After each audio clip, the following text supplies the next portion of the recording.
uma Bíblia feita pela mão humana, distorcida, como foi a palavra certa, e adaptada para a cultura de cada um do jeito que ele quer enxergar o mundo. E aonde eu quero chegar? No famoso texto de Isaías 7,14, que todo mundo lá traduz a Virgem. A Virgem. E linkam isso com Virgem Maria. Ah, sim, a questão da Virgem Maria. E lá, os erros da tradução da Bíblia. Porque a gente vai embasar muita coisa pra gente deslanchar aqui na conversa. Por que tem essa questão de tantos erros? Claro, vão passando de gerações para gerações, adaptações, mas tem coisas que são fundamentais e não poderiam ter esses erros porque impactam em como as pessoas seguem as religiões. Vamos lá, se desenvolva. Bom, uma pergunta maravilhosa. Eu fiquei preocupado que quando o Raul virou pra mim e falou assim, quantos dentes tem na boca aí? Eu falei, essa eu não sabia responder. Mas será que eu não vou conseguir responder nenhuma? A pergunta é maravilhosa. Gente, é o seguinte. A Torá foi dada no hebraico Lashon HaKodesh. Toda vez que você traduz, independente se veio do hebraico, se a primeira língua foi o hebraico, mas qualquer tradução perde um pouquinho da essência do original. Não é fácil uma tradução. Então pega um best-seller em inglês. Nunca vai ser a mesma coisa que o autor escreveu. Porque o autor colocou sentimento, significado em cada palavra que ele escolheu na hora de fazer aquele livro. E Deus não foi diferente. Por intermédio de Moisés, Deus escolheu cada palavra que foi ditada para Moisés e escrita no Lashon HaKodesh, no hebraico sagrado. Foi a primeira língua do mundo. A partir do momento que passa uma tradução, você perde 100% da essência. A própria Bíblia diz que Moisés traduziu, Baer Hetev, está escrito que Moisés traduziu a Bíblia para 70 línguas. Só que essas 70 línguas se perderam com as diásporas. A única Torá que ficou direto de Moisés é a Torá em Lashon HaKodesh hebraico. É essa Torá que nós carregamos nas sinagogas, nós temos nas sinagogas, nas casas de estudo, e que se você for em qualquer sinagoga do mundo e retirar a Torá e fazer comparação com a outra Torá, você vai ter a mesma Torá, as mesmas letras e as mesmas palavras. A partir do momento que a Torá chega para o mundo e ela começa a ser traduzida, ela começa a ser... Qual a palavra certa que eu vou usar para não ferir ninguém? Ela é adaptada. Ela começa a ser adaptada pela visão humana e pelos interesses de cada grupo e cultura. Você não quer dizer distorcida, é isso? Entendi. Você falou que eu gosto de falar as verdades, né? Então foi distorcida. Entendi. O próprio Talmud diz, no Tratado de Megillah, que Talmai Amelech, que foi um rei do Egito, da Alexandria, ele tinha uma biblioteca com todos os livros. Era a biblioteca mais rica que tinha no mundo. E ele falava, eu só não tenho a Torá. Então eu vou pegar 72 sábios da Torá, eu vou pedir para eles traduzirem. E o que ele fez? Muito sabiamente. Cada sábio vai querer, vai combinar. Eles vão combinar como traduzir e tudo tal. Então vamos fazer o seguinte, vamos separar os sábios em 72 lugares diferentes. Deu para eles um prazo para entregar as traduções. E por incrível que pareça, todos os sábios traduziram da mesma forma e fizeram pequenas mudanças. Mudanças essas que alguém, quando pega a Torá e traduz, vai cair na idolatria. E eu vou começar com o primeiro versículo da Torá. Bereshit bara Elokim et hashamayim vet haaretz. No início, Deus criou o céu e a terra. Se você traduz ao pé da letra, palavra por palavra, Bereshit bara Elokim, isso dá uma margem a entender que o início criou Deus. O início criou Deus, o céu e a terra. Tem uma margem para se entender que um certo início criou o Deus que criou o céu e a terra. Ou seja, não foi Deus que criou. Exato. Foi algo... olha. Quando você lê a Torá traduzido para Bereshit, no início, Bara Elokim, criou Deus, é de se entender. Agora, quando você lê no hebraico, isso não é... Você vê que não é nem permitido, não dá para entender dessa forma. Tanto que quando você lê com um cântico correto da Torá, Bereshit, vírgula, Bara Elohim, criou Deus. Ou seja, tem até uma vírgula lá para você entender. No início, criou Deus o céu e a terra. Só que quando você traduz, você perde essa essência. O que todos esses sábios fizeram? Eles sentaram separados e todos escreveram Elokim bara Bereshit. Deus criou o início para não ter esses tipos de erros. E eles fizeram todas as mesmas mudanças. Todos. Ou seja, a tradução foi perfeita. Uma vez que caiu na mão do rei Talmai, já se perdeu o controle da tradução. Agora já está na mão dele a Torá, já está traduzida. Está escrito no Talmud que a biblioteca dele passou por um grande incêndio.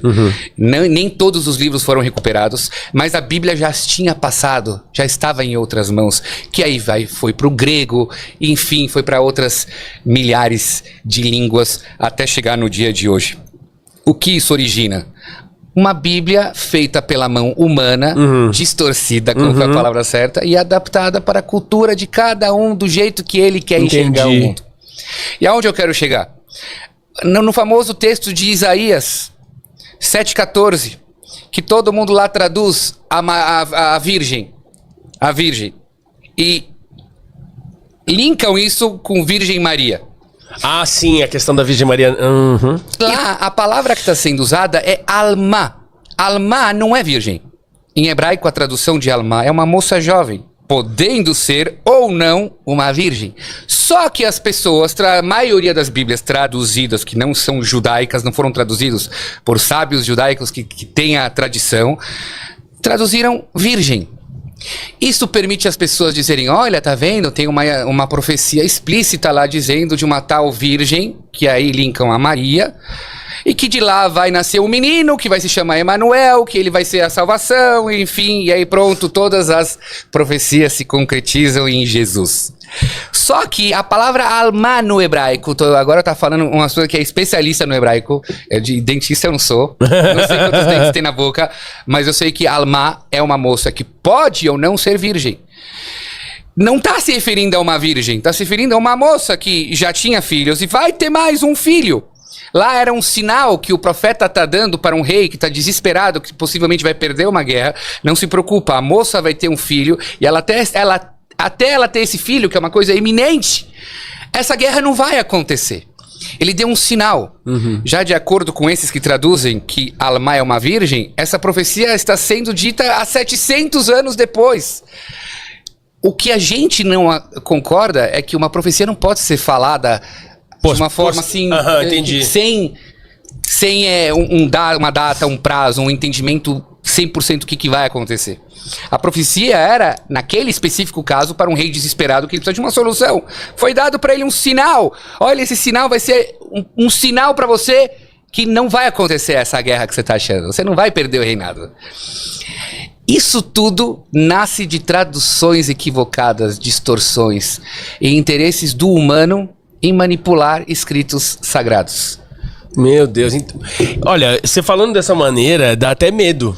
Porque a gente pensa, tantas informações que a gente se baseia na Bíblia. E por conta desse medo que eu coloco, sem exageros também, que outros pontos da Bíblia que você diria que são cruciais para a maneira como a Igreja Católica segue, arrisca e fala determinada coisa, e assim por diante, que você diria, cara, tem coisa aqui, ó, que não é... Isso, o pecados, vamos supor, pecados, ou... O que você me diria, alguns trechos que você pode citar que são erros, assim, absurdos dessas traduções?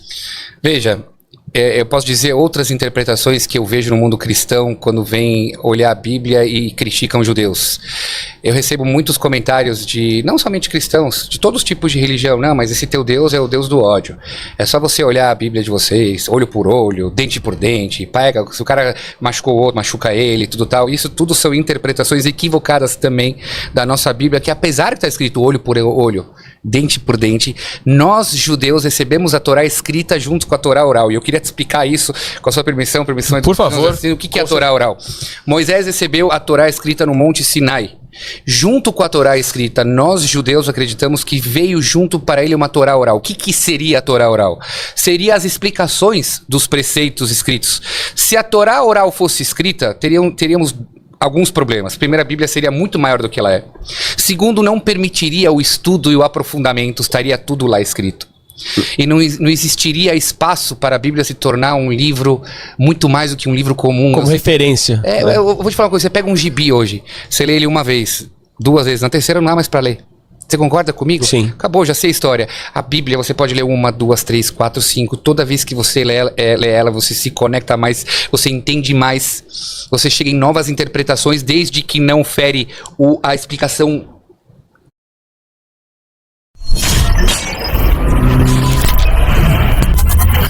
Esta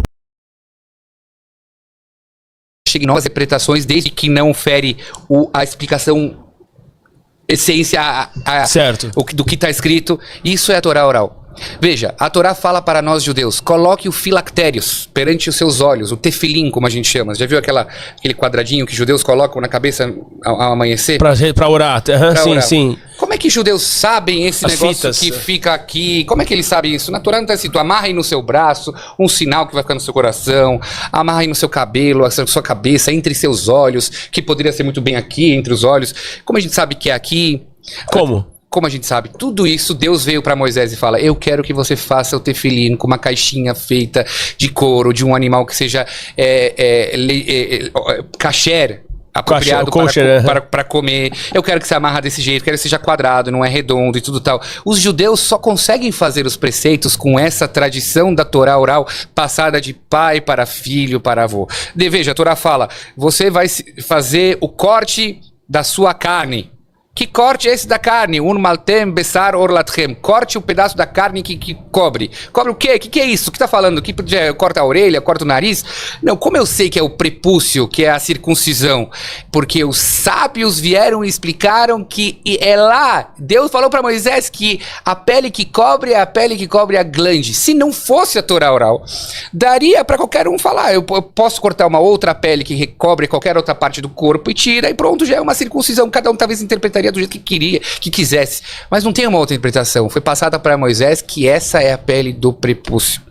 Deus fala: aceitam nas cabanas. Que cabana é essa? Eu posso comprar uma cabana numa loja e aquelas cabaninhas aí desses escuteiros aí que vão tudo. Não, a cabana tem leis de como tem que ser as paredes, como que tem que ser o teto dela, para lembrar as nuvens que andavam no Egito com o povo de Israel. Tudo isso é tradição da Torá oral. Pai para filho. Certo. A partir que a gente tem a Torá oral, todas as explicações dos versículos pra gente tá muito claro. Ela passa de Moisés para Josué, Josué para os anciãos para os profetas e assim por diante até os nossos dias. Até 2000 anos atrás, a Torá oral era passada oralmente, conforme Torá oral. 2000 anos atrás, um grande príncipe, presidente do povo de Israel chamado Rebbe, que era um homem muito estudioso do bem, um grande líder do povo, percebeu que com as diásporas, com o sofrimento, a Torá oral vai se perder. Cada um vai interpretar o versículo do jeito que quiser. Vão haver distorções. Ele falou: vamos documentar a Torá oral, sim, mesmo que só é passado de pai para filho e que Deus quer isso, que é passado de pai para filho, eu vou escrever, senão ela vai se perder. Então, há 2000 anos atrás, a Torá oral começou a ser documentada com a escrita da Mishnah, que foi compilada por ele, de todos os sábios que vieram antes dele. Ele compilou tudo, e a partir dele vem o Talmud, enfim, e até a Kabbalah. Posteriormente é escrita também, porque ela também veio de Rabi Shimon Bar Yochai, um grande sábio que viveu também 1900 anos atrás, e passou isso também oralmente para seus alunos e assim por diante. Até veio um homem chamado Arizal que viveu 500 anos atrás e realmente também documentou. Hoje a Torá oral está documentada, ela é estudada em todos os centros judaicos, talmúdicos, e ela nos leva à lei. Como o judeu sabe como cumprir a lei? Por intermédio da Torá oral, que explica a Torá escrita. Entendi. Então, quando a Torá, voltando agora para o assunto original da sua pergunta, quando a Torá fala olho por olho, não é que Deus ele é o Deus não é cruel. do ódio e fala assim: tá, o cara tirou um olho, é um erro gravíssimo, óbvio. Agora então eu vou tirar o olho dele. Não funciona assim. Os nossos sábios da Torá oral explicam que ele vai ter que pagar o valor de um olho. Mas o que é o valor de um olho? Como é que se avalia o valor de um olho? Na Torá escrita não tá. Não tem nada documentado como se avaliar o valor de um olho. Quem explica isso? A Torá oral passada de Moisés para os alunos. E é tão justo. Então, quando você estuda a Torá escrita com a Torá oral, você vai ver que ele é um Deus justo. Ele não é o Deus do ódio. Ele é Deus do amor. Só que amor não é só dá. Amor também é reter.